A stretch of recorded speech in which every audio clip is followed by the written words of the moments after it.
Je crains que 2019 va être l'année de la véritable déchéance de YouTube, car ces derniers temps, des chaînes se font supprimer sans raison.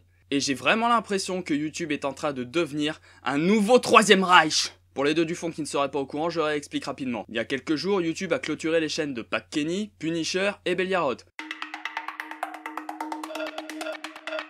Sans aucune raison apparente et sans même avoir prévenu les concernés. Non mais on va où là ? PUTAIN ! Mais le plus flagrant dans cette histoire, c'est l'acharnement injuste de YouTube envers l'un d'eux, en l'occurrence Punisher.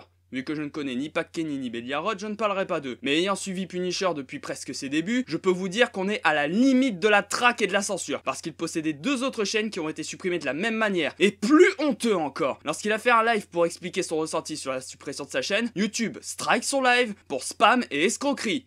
Spam et escroquerie ? Sérieusement YouTube ? Vous vous foutez de la gueule du monde! C'est inadmissible une injustice pareille! Depuis quand on signale faussement des vidéos et des chaînes comme ça? Et vous vous prenez pour qui pour valider des conneries pareilles? Déjà que vous êtes détesté pour votre politique de confidentialité plus que douteuse, mais en plus vous aggravez votre cas en sanctionnant à tort vos utilisateurs! Bordel de merde! J'ai une théorie concernant cet acharnement sur Punisher. Et même si elle a l'air bancale au premier abord, elle est de plus en plus probable en ce moment. Fortement plus probable qu'un attentat revendiqué par Daesh. Pour moi, il y a un ou plusieurs groupes de haters qui veulent le faire taire et le signalent en masse. Parce que perdre 3 chaînes comme ça, c'est plus que suspect. Et je pourrais aussi penser que YouTube est complice. Quoi qu'il en soit, YouTube est champion de la bavure. Les chaînes cancer pullulent en masse sur la plateforme, des chaînes se font supprimer alors qu'elles n'enfreignent pas le règlement. Bientôt, des chaînes comme Joueur du Grenier, Y Penser ou encore Doc7 vont dégager si on en croit la tournure que prend YouTube. Enfin bon, ne vous étonnez plus si à l'avenir cette plateforme devient une seconde Corée du Nord. Pour revenir à Punisher, il a finalement pris la décision d'arrêter les vidéos.